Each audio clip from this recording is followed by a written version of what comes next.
मित्रांनो, आजचा जो नवीन घटक आहे तो म्हणजे क्वेश्चन टॅग. आता मी काही जणांच्या तोंडून हे पण ऐकतोय की इयत्ता 10वीला आता क्वेश्चन टॅग हा प्रकार इंग्रजीतून वगळण्यात आला आहे.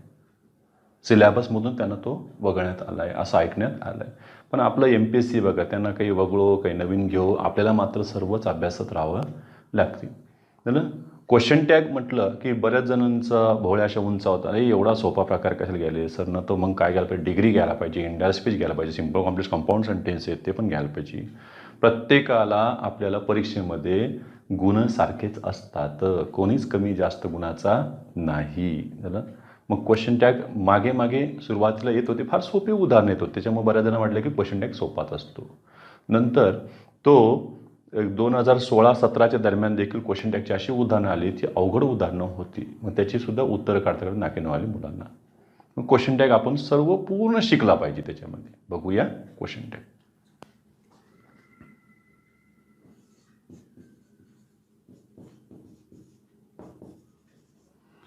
टॅग म्हणजे शेपूट, सरळ सरळ लक्षात ठेवा, टेल ऑफ द सेंटेन्स. मग ते कशी रूपी असती बघा बरं, ती प्रश्नरूपी असणारी शेपूट आहे, पण पूर्ण त्याला इंट्रागेटिव्ह सुद्धा म्हणता येत नाहीये, कारण ते वाक्याची सुरुवात त्याने काही होत नाहीये, लक्षात ठेवा.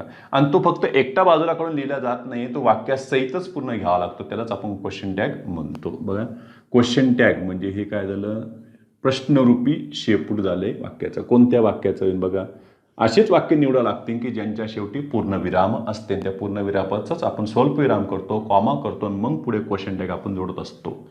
क्वेश्चन टॅग म्हटलं तर एक लक्षात, क्वेश्चन टॅगमध्ये सगळ्यात महत्त्वाचं आहे ते म्हणजे सहाय्यककारी क्रियापद. आता ज्या वाक्यामध्ये सहाय्यकारी क्रियापद नसेल, सहाय्यकच मुख्य असेल, तर तेच तिथं वापरता येईल. उदाहरण बीची रूपे एम, इज, आर, वॉज, वर यांचा तुम्ही सरळ सरळ वापर तिकडे करू शकता. पण जर हॅवची रूपे तशी जर असतील, मेन वर्ब म्हणून असतील, तर हॅवच्या रूपानं वापरता येणार नाही, लक्षात ठेवायचं. फक्त बीच्या रूपानं ती मुभा आहे. सहाय्यकारी क्रियापद आणि त्याच्यानंतर येईल कर्ता. ही रचना प्रश्नाची असते, कर्त्याच्या आधी सहाय्यकारी क्रियापद क्वेश्चन मार्क, ही बेसिक रचना आहे, याची लक्षात ठेवायचं. क्वेश्चन टॅग कोणाला जोडून येईल की ज्या वाक्याच्या शेवटी पूर्णविराम असते. मग अशी कोणती वाक्य आढळतील, एक ती असर्टिव्ह सेंटेन्स असतात आणि दुसरी म्हणजे इम्परेटिव्ह सेंटेन्स असतात. दोघात एवढाच फरक की असर्टिव्ह सेंटेन्समध्ये कर्त्याच्या नंतर क्रियापद आहे, तर इम्परेटिव्ह सेंटेन्समध्ये कर्ता हा गृहीत धरावा लागतो. म्हणजे सुरुवातच तुमची मेन वर्ब न होती, थोडक्यामध्ये प्रेझेंट इन्फिनिटिव्ह न होते. क्वेश्चन टॅग कोणत्या कोणत्या वाक्याला जोडलं जाईल, एक ते असर्टिव्ह सेंटेन्सला जोडलं जाईल, ज्याच्याकडं सब्जेक्ट, हेल्पिंग वर्ब, बाकीचे मेंबर येतील असा, किंवा इम्परेटिव्हला जोडलं जाईल, आज्ञार्थी स्वरूपातले जे वाक्य असतात त्यांच्याकडं, म्हणजे यांच्याकडं सुरुवातच मेन वर्बनं झालेली असते, या टाईपचे उदाहरण. आणि यांच्याच पूर्णविरामाचा पुढे काय होत असते, कॉमा, आणि मग पुढे काय जोडायचं, क्वेश्चन टॅगची रचना त्याला जोडत असतात. यामध्ये इंटरोगेटिव्ह सेंटेन्सचं क्वेश्चन टॅग करायचं नाही, एक्सक्लामेटिव्ह सेंटेन्सचं क्वेश्चन टॅग तुम्हाला करता येणार नाही. मग त्यात आपण थोडंसं नियम पाहूया. आता जुने नियम आपल्याला साधे साधे सर्वांनाच माहीत आहेत.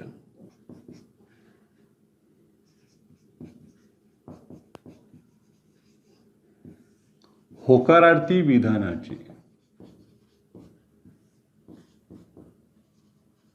क्वेश्चन टॅग हे नेहमीच नकारार्थी असते. शॉर्ट क्वेश्चन, थोडक्यामध्ये क्वेश्चन टॅग नकारार्थी होईल. होकारार्थी विधान असेल तर बघा बरं, यामध्ये रचनेमध्ये जर तुम्ही पाहिलं तर असर्टिव्ह, ॲस म्हणजे गाडव नका म्हणून त्याला ॲसर्टिव्हमध्ये काय न्यायच्यामध्ये बघा बरं, कर्ता, कर्त्याच्या नंतर सहाय्यकारी क्रियापद, मुख्य क्रियापद, हे कधी कधी याच्यात मिसळलेलं असेल, डूचं रूप असेल तर फुल स्टॉप. आता या फुल स्टॉपच्या ऐवजी तुम्ही काय करा, कॉमा, आणि त्याच्यानंतर पुढे जोडा काय, तुम्हाला सहाय्यकारी क्रियापद आणि त्याला कॉन्ट्रॅक्शन फॉर्ममध्ये NT जोडा. झालं. त्याच्यानंतर पुढे करता क्वेश्चन. एक लक्षात ठेवायचं, यांना सुटं सुद्धा लिहू नका, काही जण काय करतात, सहाय्यक क्रियापद करताना त्याच्यानंतर नॉट वापरतात. तर कर्त्याच्या पुढं तुम्हाला कोणताही शब्द वापरता येणार नाही, एवढं लक्षात ठेवा. झालं. सहाय्यक क्रियापदाला तुम्ही नॉट लावले, पुढे करता घ्या. इकडे नकार आला तर तिकडे नॉट लावू नका. हा नियम पुढचा राहील, आपण पाहूच. त्याच्यामध्ये उदाहरणं बघा बरं.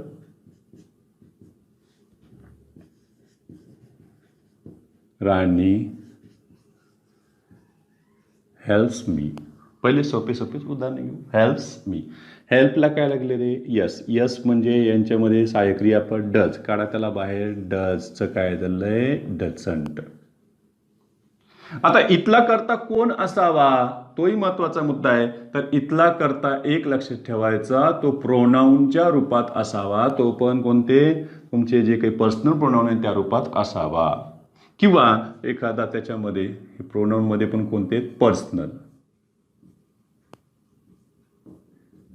डमी इथं देअर तुम्ही वापरू शकता जर त्याच्यात दिलेलं असेल तर. इंट्रोडक्टरी सब्जेक्ट म्हणून देअर आला असेल तर त्याला तुम्ही घेऊ शकता. मग डझंट, चला इथला करता कोण आहे, राणी. हे तर नाऊनच्या रूपात आहे हा सब्जेक्ट. मग याला इकडं आता तुम्हाला प्रोनाऊनच्या रूपात, कारण का, क्वेश्चन टॅग हा ह्या वाक्याचाच भाग आहे पुढे आलेला, जो कॉमन जोडला गेलेला आहे. त्याच्यामुळे इकडं जर नाम असेल तर त्या नामाची आवृत्ती पुन्हा त्याच वाक्यात होणार आहे की नाही. म्हणून नामाची आवृत्ती टाळण्यासाठीच तर प्रोनाऊनचा जन्म झाला आहे. म्हणून नाऊनच्या ऐवजी तुम्ही काय करायचं, प्रोनाऊन घ्या आणि इथं शी. पुन्हा इथं डझंट हर पण घेता येणार नाही, तुम्हाला ऑब्जेक्टिव्ह केस नाही वापरता येणार. का इथं सब्जेक्ट एक करता आहे, तो नॉमिनेटिव्ह केसमध्येच पाहिजे, सब्जेक्टिव्ह केसमध्येच पाहिजे. छोट्या छोट्या गोष्टी लक्षात ठेवा. डझंट शी, त्याचं झालं उत्तर. दुसरे घेतलंय मी याच्यामध्ये बघा. ही बीट्स हर. आता काय झालं इथं बघा, बीटला काय लागले, परत यस. अरे यस लागले म्हणजे तुम्ही काय करणार, त्याचं डझंट. इथे प्रोनाऊन दिलं, मग प्रोनाऊनची आवृत्ती होऊ शकते का, तर हो. डझंट ही जसं आहे तसंच ठेवा. तिसरे घेतले मी याच्यामध्ये बघा.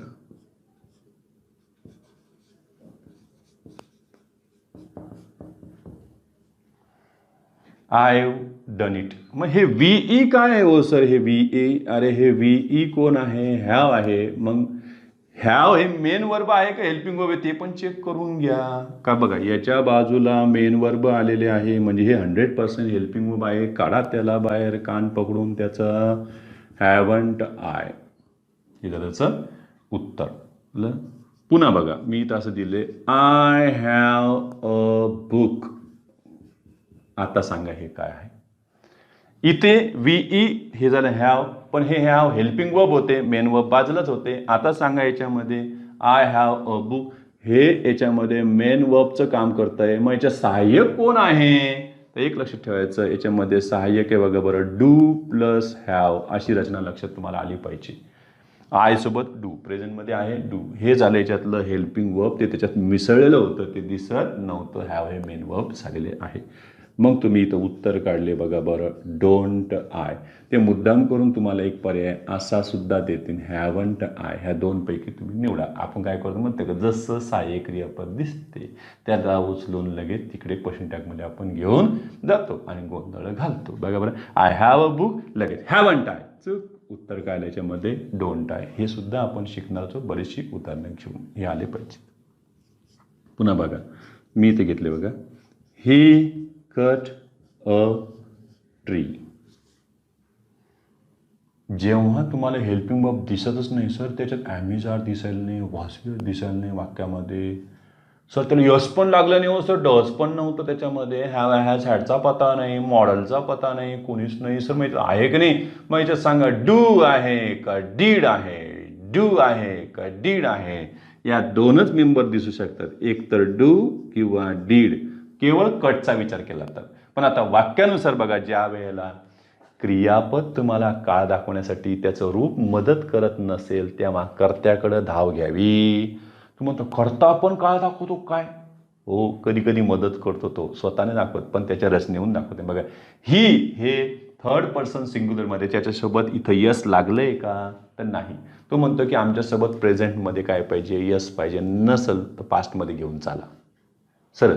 म्हणजे याचा अर्थ हा कोणता फॉर्म झाला? पास्ट. म्हणजे हा डू होणार नाही. ते मुद्दाम करून आगाऊपणा तुम्हाला पहिलाच पर्याय असा करतील डंट ही, दुसरा पर्याय देईन ते डिडंट ही. काही जण लगेच लक्षात ठेवतात काय, क्रियापद यश लागला तर काय असतं? डज, आणि नसलं डू असतं. आणि डीड केव्हा असतं? काही क्रियापद अशी आहेत ना ज्यांचं पहिलं दुसरं रूप सारखं असतं प्रेझेंट पास्टमध्ये. काहींचं तर तिन्हीमध्ये काय असतं सारखं, फर्स्ट फॉर्म, सेकंड फॉर्म आणि परफेक्ट मधलं थर्ड फॉर्म हे सुद्धा काय असतं? सारखे नसते. ना प्रॉब्लेम. मग काय म्हणतील इथं, मग आता उत्तर काय घ्यायचं याचं? हे नाही घ्यायचं. आन्सर काय झालं याच्यामध्ये? Didn't he. काहींचं म्हणत असतं समजा आय आलं असतं तर, अरे मग हे डोंट आय पण चाललं असतं आणि डिडंट आय पण चाललं असतं. हे संधी झालं असतं उत्तर. मग दोन पर्याय निघाले असते. हल्ली अशा प्रश्नांची पर्याय मिळतात आम्हाला आणि ती उत्तरामध्ये सुद्धा दिलेली असतातच. पुन्हा पहा यांच्यामध्ये. आता सांगा,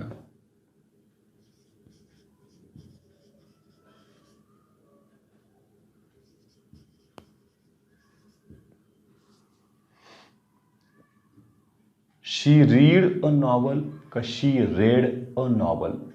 सुदैवानं वाचन येत नाही परीक्षेला. शी रीड का शी red? She red a novel हे करेक्ट आन्सर आहे. मग मला एक सांगा, यांच्यामध्ये सहाय्यक क्रियापद डू आहे का डीड आहे? हेच तुम्हाला शोधता आलं पाहिजे याच्यामध्ये. मग याच्याकडे डाव घ्यायचे. अरे करता कसा होता त्याच्यामध्ये? एक वचनी होता, तो पण थर्ड पर्सनमध्ये होता. मग सांगा, हा होणार नाही. आन्सर काय झालं याचं? मग डिडंट शी. सॉरी, हे उत्तर आपल्याला शोधता आली पाहिजे. त्यात आणखीन बघा,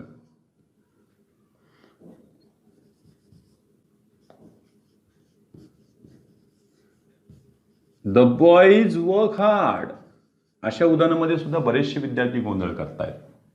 त्यांना एवढंच माहित असतं की यस लागलं की भाऊ डज घ्यायचं, यस लागलं की भाऊ काय घ्यायचं? डज घ्यायचं. आता कोणाला यस लागलं तर डज घ्यायचं, तिथं कळलं पाहिजे ना. का कोणालाही यस लावतो? बघितले काय, द बॉईज, अरे हे बॉईज, लगेच यस लागलं की लगेच त्याचं उत्तर असतं डझंट दे. हे पण नवीन कार्यक्रम. म्हणजे याला यस लागलं म्हणून तो डझन घेतोय. पुन्हा म्हणतो किती पोरं होते, बॉईज अनेक होते, घेते. अरे वा रे वा, एकाच्याच नमुने सगळं चाललेलं आहे. अरे हे सगळं गेलं रे बाबा. नशीब असे चुकीचे पर्याय ते देत नाही, इतके चुकीचे देत नाही ग्रॅमॅटिकली. ते टेन्सवर आधारित तरी चालतात. चला याच्यामध्ये बघा, बॉईज, अरे हे कोण झाले याच्यातलं? सब्जेक्ट झाले. आणि हे बघा बरं, याच्या पुढे लागले का यस? नाही. वर्कचं सेकंड फॉर्म आहे, त्यामुळे वर्कड. मग इथं वर्क्स आहे का? नाही, वर्क आहे. म्हणजे यांच्यामध्ये कोण आहे? सध्या डू आहे. आणि मग त्या डूलाच आपण घेतलं बघा डोंट, आणि बॉईजसाठी काय घेतलं याच्यामध्ये? दे. त्याच पद्धतीने पुढे पुढे आपण आयचं उदाहरण घेऊन बघा. I am lazy. आता याचं क्वेश्चन टॅग तुम्हाला करायचं असेल तर मग काय करता? Sir amn't I. तयार. Sir am not I. तुम्हाला असं सुद्धा ॲडवर्ब त्याच्यामध्ये घेता येणार नाही, ते कॉन्ट्रॅक्शन फॉर्ममध्येच पाहिजे. आणि हे रिडंडंट फॉर्म म्हणजे त्याचा शॉर्ट फॉर्म अस्तित्वात नाही. मग काय घेतलेलं इथं? अरे याचं घेतलेलं बघा आंट आय. काय घेतलेलं आहे? Aren't I. आरंट आय असतं मी वाचतं. आंट आय हे त्याचं काय झालेलं आहे? करेक्ट आन्सर झालं. हे फक्त क्वेश्चन टॅगमध्येच तुम्ही वापरायचं, बाकीच्या ठिकाणी वापरायचं नाही. तर एवढं घ्या स्क्रीनशॉट. आणखी नाही आपण पुढचा नियम घेऊ.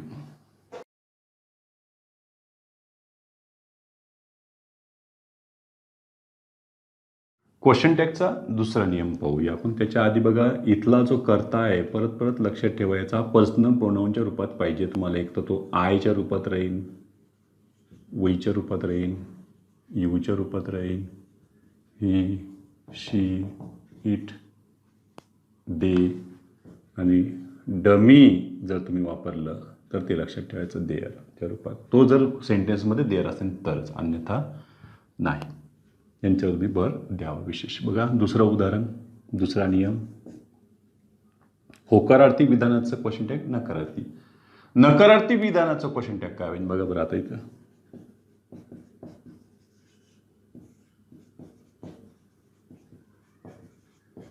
नकारार्थी विधानाचे क्वेश्चन टॅग हे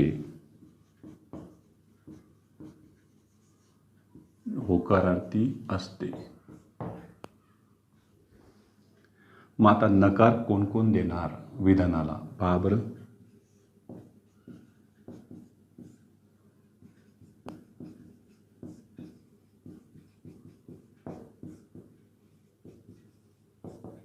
नकार प्रदान करणारे शब्द, कारण क्रियापद नकारार्थी नाही आहे इंग्लिशमध्ये. जसं मराठी ते बघा, नाही, नको, नये, नलगे, नवे, नव्हता.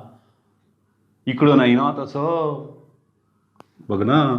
मग यांच्याकडे कोण कोणी नकार देण्यासाठी सगळ्यात पहिले एक ॲडवर्ब बोलायला गेले, ते म्हणजे कोण? नॉट.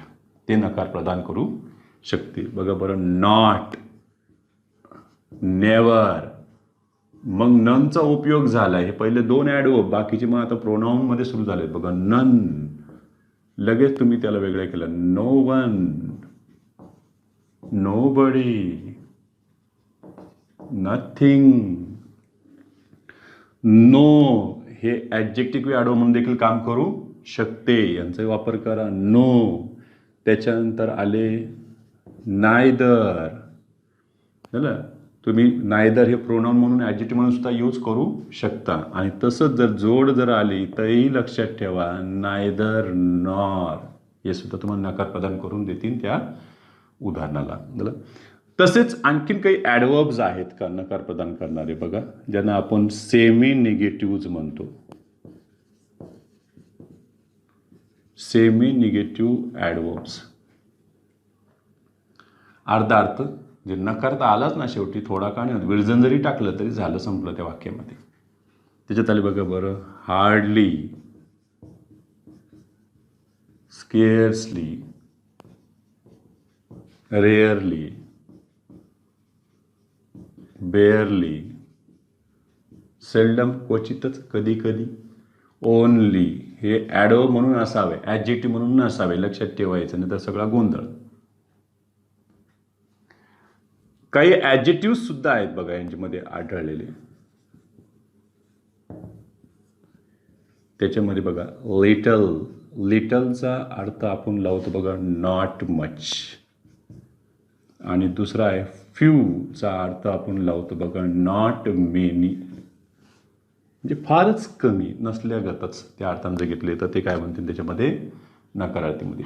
म्हणजे बघा, विधानाला नकार देण्यासाठी इतके शब्द मदतीला धावून येऊ शकतात. फक्त क्वेश्चन टॅगमध्ये नकार घेण्यासाठी आधीच्या टाईपमध्ये पाहिलं फक्त नॉट, ते पण ॲब्रिव्हिएशन, ते पण कॉन्ट्रॅक्शन फॉर्मच्या स्वरूपात, त्यातलं ओ गाळून त्याला आपण जोडलं होतं अपॉस्ट्रोफी लावून. ना ते वैशिष्ट्य आहे. म्हणजे यांना आता ओळखा.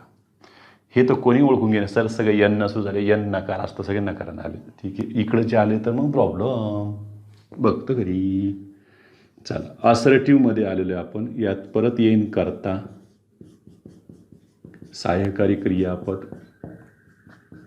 एक औषधाला घेऊन टाकतो सध्या, नॉट,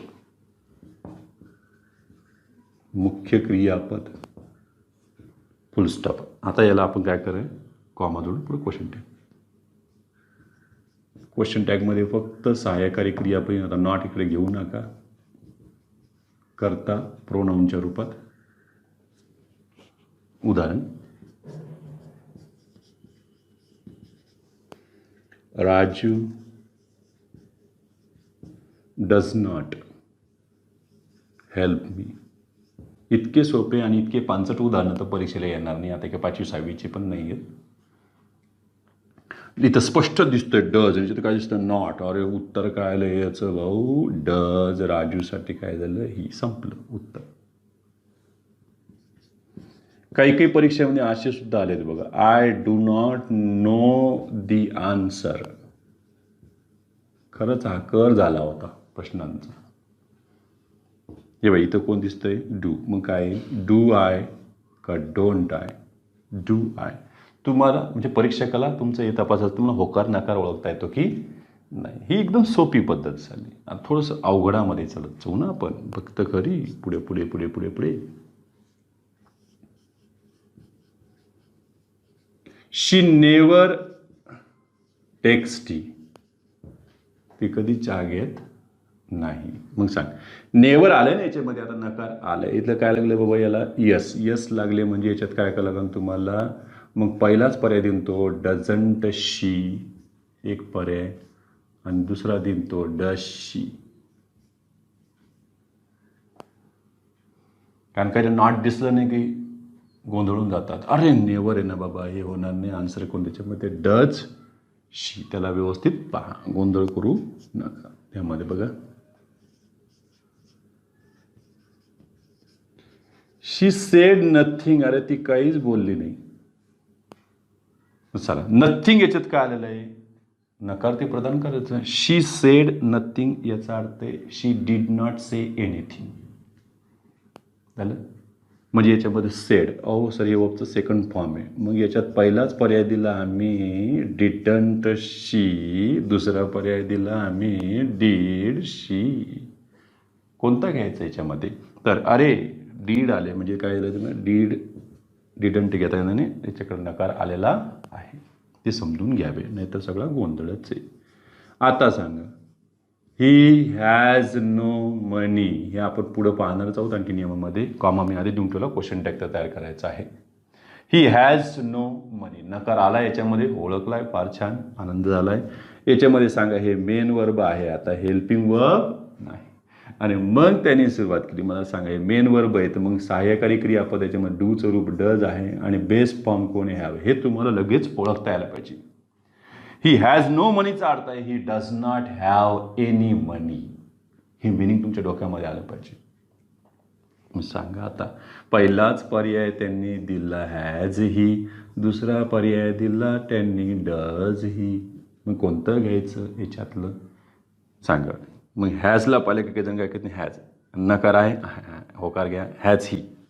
याला उत्तर कोणाला याच्यामध्ये डज ही. तुम्हाला हेल्पिंग वर्ब तिकडे न्यावं लागेल, हॅवची रूप मेन वर्ब तिकडे नेता येणार नाही. तर ती हेल्पिंग असती तर आम्ही नेली असती, लक्षात ठेवायचं यामध्ये.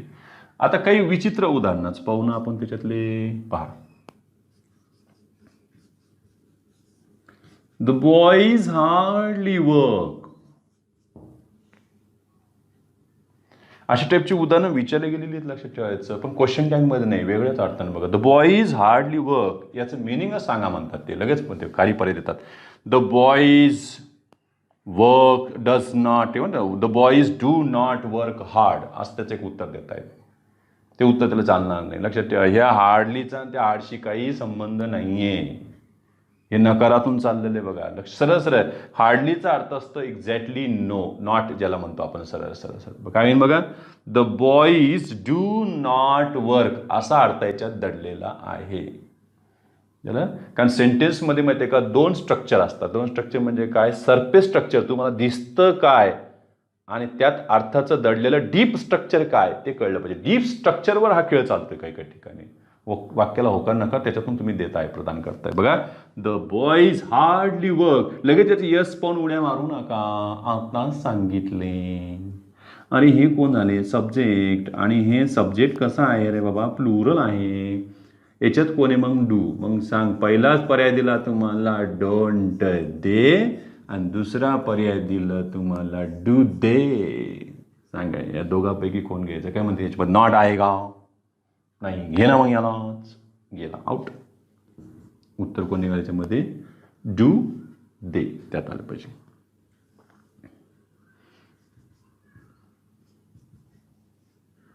फ्यू स्टुडंट्स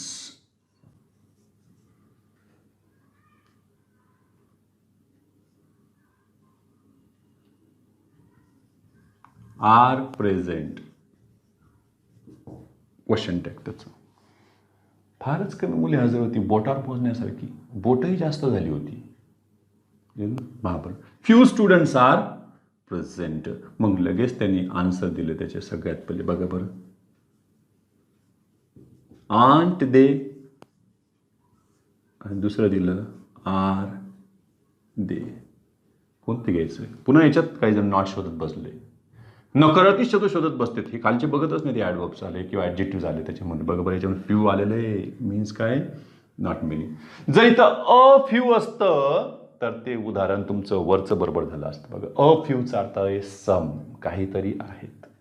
पण इथं फ्यूचा अर्थ काय, नॉट मेनी. सरळ सरळ. मग याचं उत्तर कोण झालं आहे, आ दे. हे होणार नाही. या पद्धतीनं रचना तुम्हाला त्याच्यात करायला मिळते. बघा, आणखी मिळतील. बघा,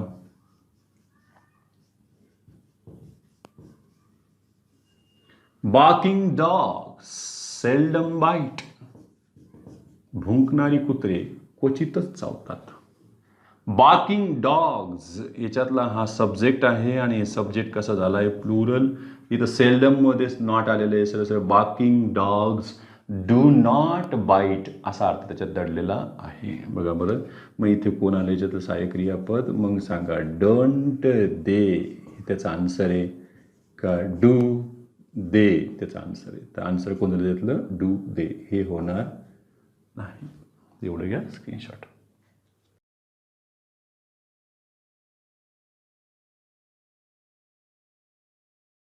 अत्यंत महत्त्वाचे नियम आहेत खास करून कर्त्याविषयी.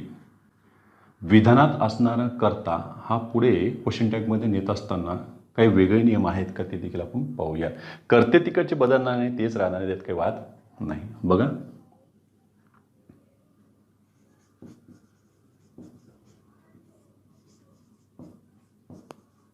वाक्यातील कर्ता हा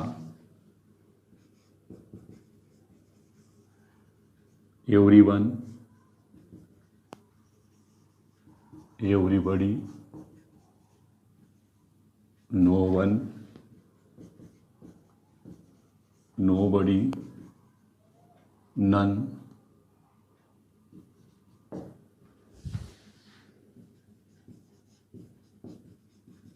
या सर्वनामाच्या रूपात असेल तर क्वेश्चन टॅगमध्ये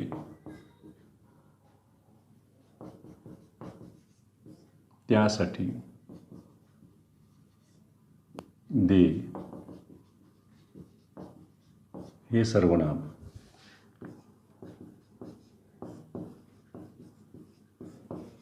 कर्ता म्हणून वापरावे.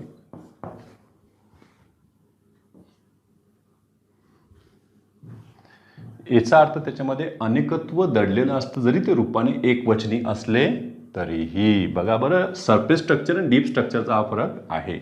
पाहूया यांच्यामध्ये.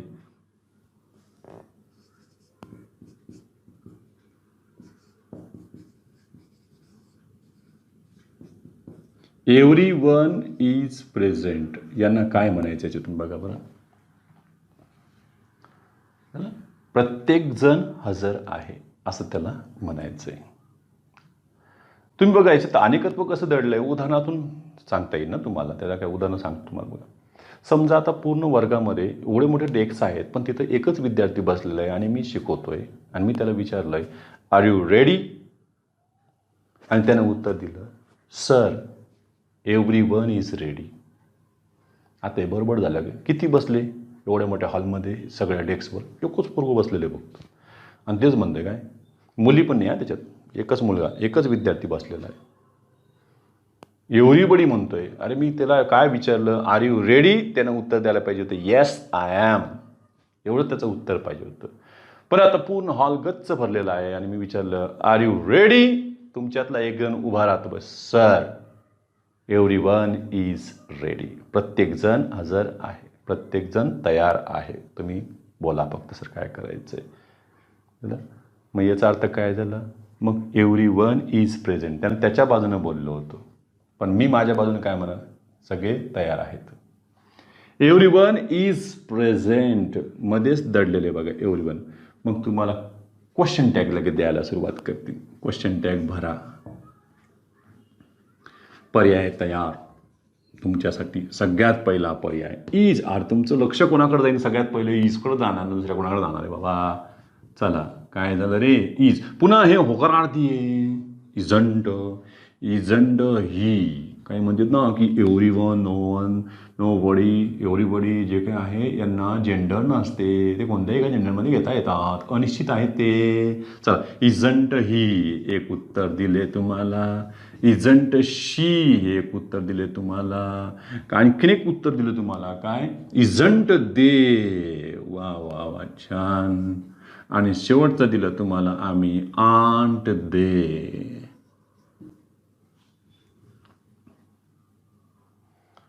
काही जण काय करतील इजला पाहून इजंटकडे गेले ते खपलाच संपलाच. काही जणी वरचा नियम पाठ केला काय करता करता हा एव्हरीबडी नो वन हा रूपात असेल तर क्वेश्चन काय असतं त्यासाठी दे वापरायचा दे एवढं लक्षात दे एव्हरीबडी दे घ्यायचं काय घ्यायचं दे घ्यायचं पटकन घेतो देकडे जातो आणि ईजसाठी काय करतो इजंट घेतो आणि दे अरे हे पण गेले आन्सर कोण झाले ज्यातले 4 क्रमांकाचे उत्तर झाले रे बाबा आंत दे. कारण जेव्हा तुम्ही याच्यासाठी इथं दे घेता तुम्हाला याच्यानुसार वर्ब घ्यावं लागेल ते पण याचंच रूप घ्यावं लागेल दुसरं घेता येणार नाही प्रेझेंटमधलं तर प्रेझेंटमधलंच घ्यावं लागेल बीचं आहे तर बीचंच घ्यावं लागेल बदलता येणार नाही. मग चला यासाठी तुम्ही काय घेतलंय ते आर दे सॉरी ईसाठी काय घेतलं तर तुम्ही इथं आंट दे हे त्याचं आन्सर झाले. हा बदल लक्षात ठेवा. दुसरे घेतले आम्ही आता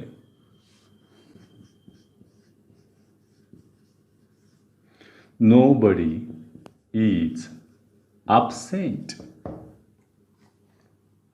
चला परत एकदा सर इथे इज आले ना क्वेश्चन टॅग तयार करा.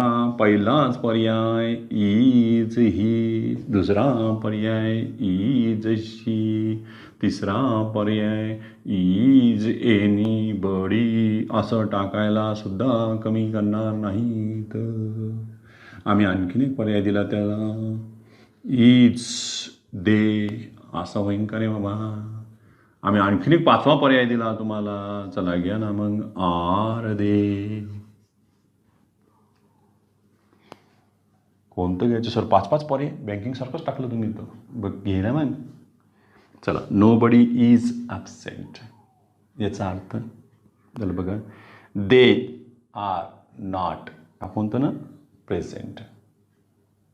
नोबडी इज ॲबसेंट कोणीच नाही दे आर नॉट ॲबसेंट हे गैरहजर नाही तर सगळे हजर आहेत आज टेन्शन घेऊ नका.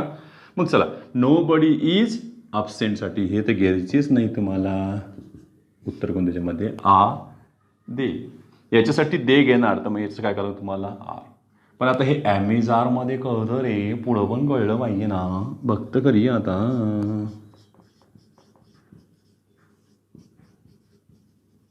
Nobody knows the answer.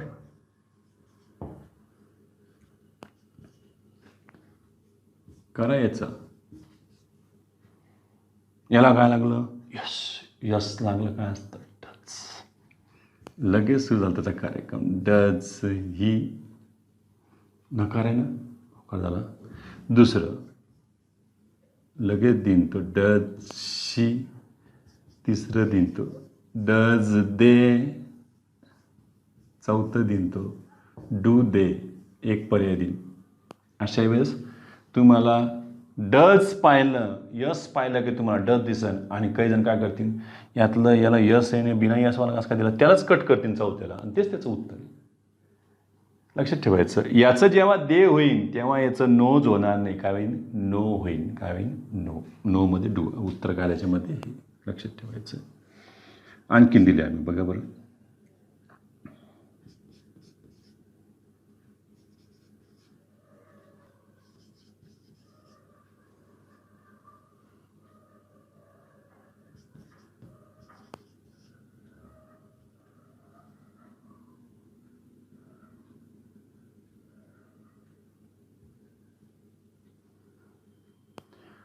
No one has time कोणाकडंच वेळ नाही. मग आता इथं काय करायचं चला घेतलं रे बाबा क्वेश्चन टॅग सुरू झालं आहे.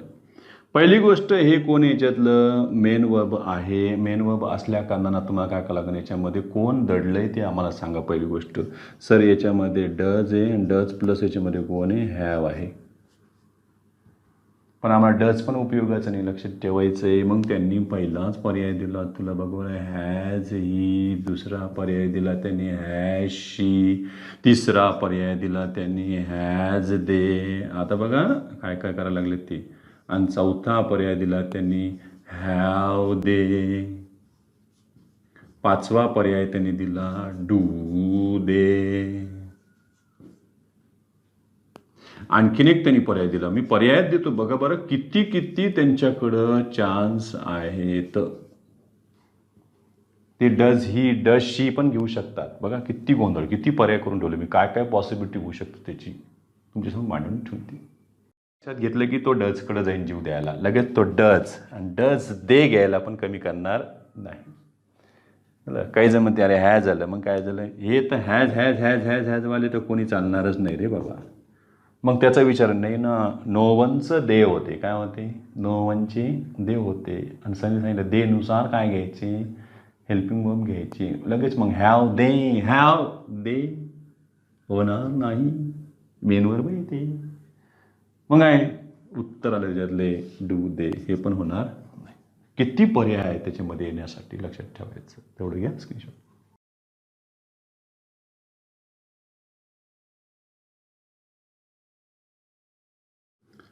आणखीन एक महत्त्वाचा नियम आहे, बघा बरं.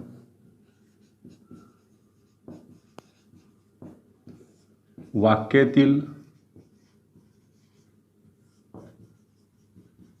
कर्त्याची सुरुवात किंवा कर्त्यातच येणारी रचना बघा. कर्त्याची सुरुवात नन ऑफ किंवा नायदर ऑफ ने होत असेल तर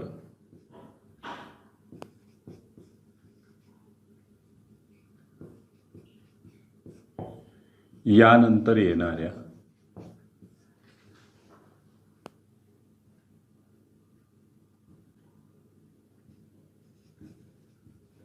नाउन किंवा प्रोनाउन नुसार क्वेश्चन टॅगमधील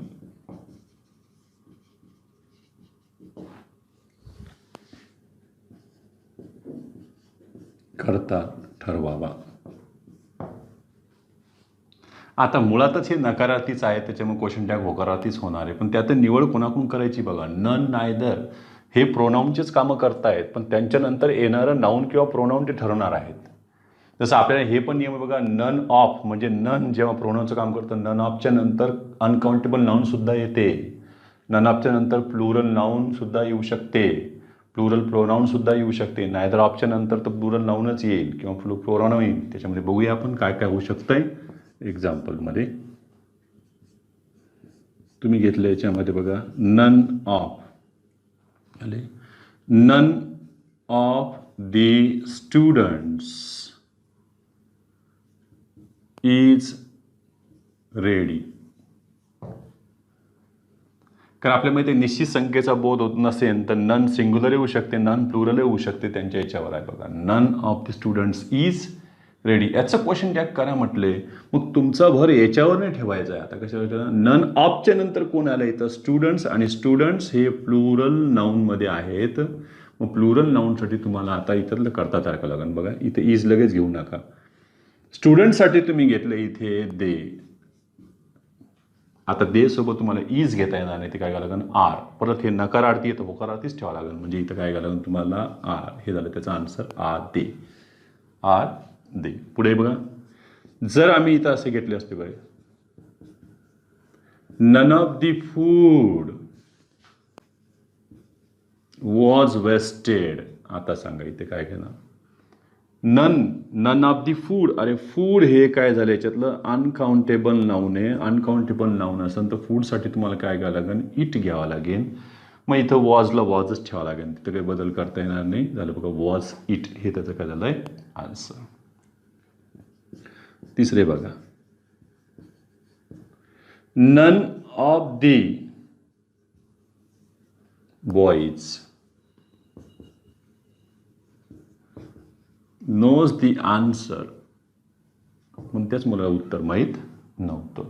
पुन्हा नो झालं, लक्षात ठेवायचं आहे. म्हणजे आपण याच्यावर भर देऊ, नन ऑफच्या नंतर येणार. सर हे प्लुरल आहे, प्लुरलसाठी काय आले इथे दे आले. दे सोबत यस चालणार नाही, ड चालणार नाही. मग इथं कोण आले, सहाय्यकारी क्रियापद डू दे. त्याचे आन्सर झाले. वेगवेगळे उदाहरणं करून बघायची, ती बघल्याशिवाय होणार नाहीत. चला मी आता इथे घेतलंय दुसरं प्रोनाऊन वगैरे घेऊ आपण. चला. None of us have finished the work. आमच्यातलं कोणीच हे काम केलंय नाही, कोणीच नाही केलं. मग नन ऑफ अस अस अस अस अस अस अस अस साठी घेतले आपण इथं वी. पुन्हा हॅव आलं जपून, कधी पण लक्ष ठेवा, हॅवची रूपे आली की जपून झाले. अरे हॅव फिनिश्ड आहे, हे मेन वर्ब इकडं आहे, हे स्वतः हेल्पिंग वर्ब आहे, घ्या त्याला बाहेर आता. मग चला इथं हॅव घेतले, हॅवंट घेता येणार नाही कारण हे नकारामध्येच आहेच. Have we 5 number. पुढचं घेतले आपण बघा बरं. None of them is ready.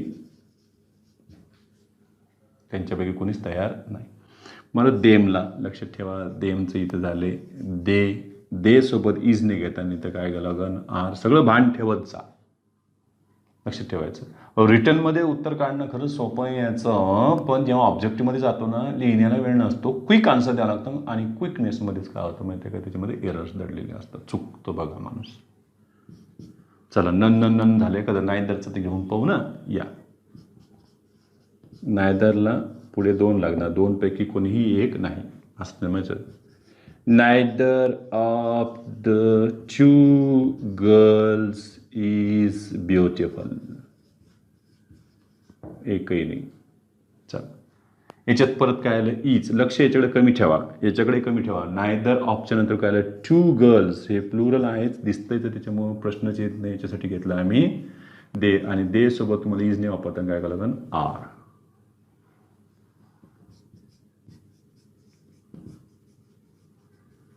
Neither of his parents is literate. एकही साक्षर नाही दोघांपैकी. इजला नका बघू, पॅरेंट्सला बघा. प्लुरलमध्ये त्याच्यासाठी घेतलं इथं आपण दे. आणि दे सोबत तुम्हाला काय घेतलं इथं आर. ह्या पद्धतीनं लक्षात ठेवा. एवढं घ्या screenshot.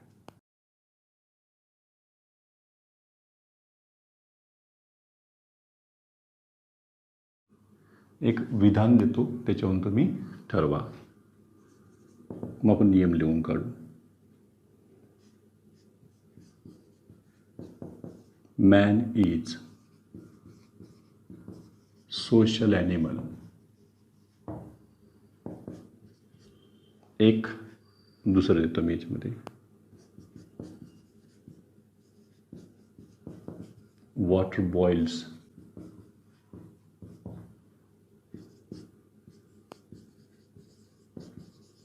Honesty is the best policy.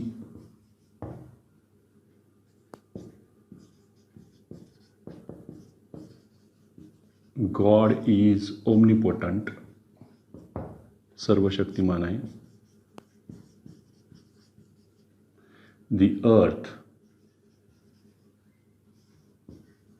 moves around the sun. अशी मी काही उदाहरण लिहून ठेवली. याची क्वेश्चन आपण करून पाहू पहिले. चला. Man is a social animal. Is he होकारार्थी आहे, तानच नाही आहे, होकारार्थी आहे. इजचं झालं इजंट. आणि मॅनसाठी काय घ्यायचंय मॅन ही. Water boils at 100 degree Celsius. बॉईलला काय लागलं इथे यस म्हणजे आपल्याला माहीतच आहे यस म्हणजे काय असतं इथं डजचं काय झालं याच्यामध्ये डझंट.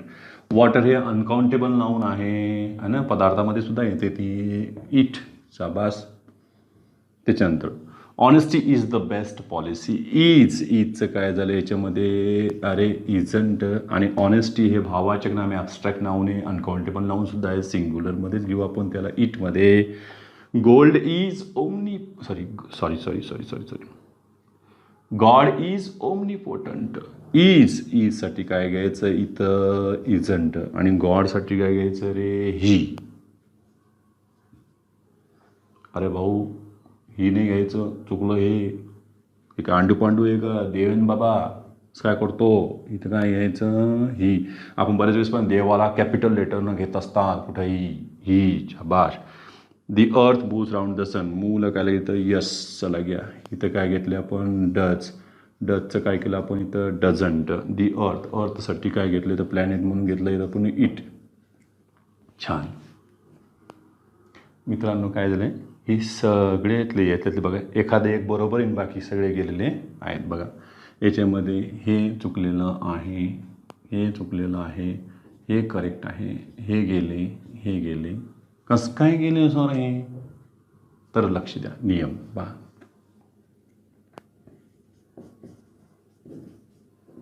वाक्यात युनिव्हर्सल किंवा जनरल ट्रूथचा बोध होत असेल तर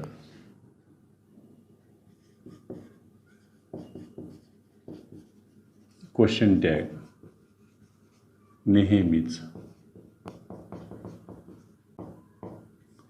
इजंट इट वापरावे.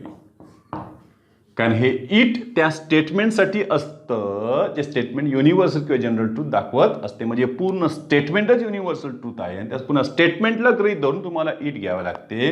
म्हणून यांची इथं तर आलेलंच आहे, काही प्रॉब्लेम नाही आहे. हे फक्त ह्या ऑनेस्टीमुळं जुळले. खरं पाहिलं तर ते इजंट इट कोणामुळे आलं, पूर्ण स्टेटमेंटमुळं ते आलेले असते. या सगळ्यांसाठी तुम्हाला एकच क्वेश्चन टॅग घ्यावा लागेल, ते म्हणजे काय, इजंट इट. हा नियम तुम्ही लक्षात ठेवावा. हे कसं आलंय तुम्ही बघा बरं. थोडंसं पॅसिव्ह कन्स्ट्रक्शन मधून चाललेला खेळ आहे हा.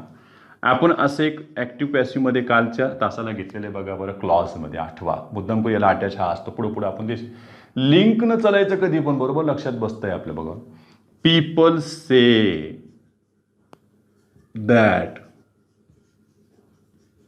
The earth moves around the सन.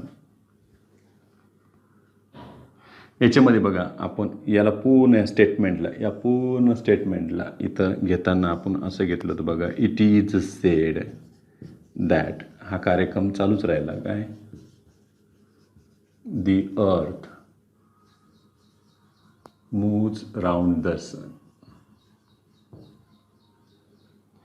आपण काय करतो असते, फक्त स्टेटमेंट बोलतो. आपण प्रत्येक वेळेस या गोष्टी बोलत नाही. It is sed that, it is sed that, it is sed. आपण असं म्हणतो, people say that man is a social animal. People say that man is mortal. People say that the sun rises in the east. असं कुठं म्हणत राहतो आपण नेहमी बरोबर. इट इज सेड दॅट म्हणजे पूर्ण स्टेटमेंटसाठी इथं इट वापरलं होतं आणि एवढ्याला गृहीत धरून ते इजंट इट काढलेलं असतं, ज्याचा वाक्य तिकडे उल्लेखच झालेला नसतो. आणि आपण काय करतो, त्या क्लॉजमधलाच काय शोधत बसतो, कर्ता शोधत बसतो. बस ते कर्त्यालाच घेऊन आपण काय करतो, तिकडे क्वेश्चन टॅग करायला लागतो. हे चुकतं बघा आपलं. ठीक आहे, लक्षात ठेवा. बाकीचं आपण उद्याच्या तासाला घेऊया. थांबूया. धन्यवाद.